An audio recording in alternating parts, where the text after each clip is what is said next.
to say something about your new CD. Yeah.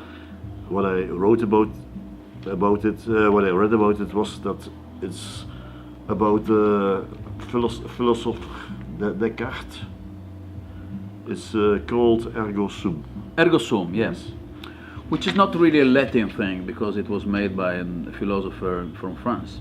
Descartes. Is that right? That's and the right thing is cogito ergo sum, but I wanted to call it only ergo sum for two reasons. Because it means that I live, everything I do is alive, ergo sum. I breathe, ergo sum. I play music, ergo sum. Yes. I walk in the city, ergo sum. It means that you have every single action, every single day count in your life. That's the meaning. And also, for American people, it could be hard to say cogito. So let's take it away. Cogito.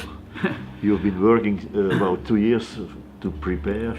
Something more, because I had this idea. I was reading a lyric of Willie Dixon, and there were a lot of things in common with a Latin poem. That I have this hobby. I read Latin poems by myself because I love it. This is the same thing that was written 2,500 years ago. Let's go back and find out what's what in the books. Yeah. And I went to my old teacher from high school, and I told her, please, can you help me finding some poems that are really representative of human passions, love for the power, erotic, friendships, and everything. And she said, okay, let's work. So I passed almost 1 day with her, writing and exchanging ideas and choosing. Then she died, so in the meantime I was still writing, and she died 1 year ago, and I said I must do it, I must finish this work. I wrote everything, and then Ian Siegel came to my house, and we spent 3 days making the fine-tunings of the lyrics, because my English, of course, is not real English. And then I said, okay, this is a very special project, and we have to do it in a special place. And the drummer said, where? Well, it would be great to do it in Abbey Road. Okay, let's do it in Abbey Road. But how? And then we found out the Italian way to connect people.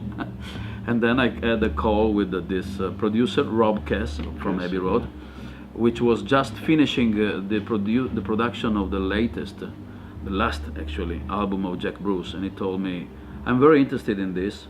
You don't have to come here only to record. I will produce it. Because this is a very good idea. I love Ian, I love your music.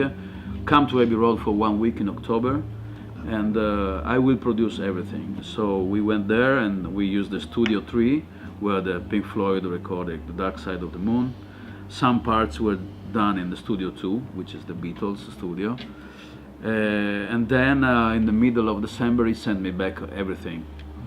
Produced, not only mixed. He added back vocals, percussion, and he did an unbelievable job. I was really crying.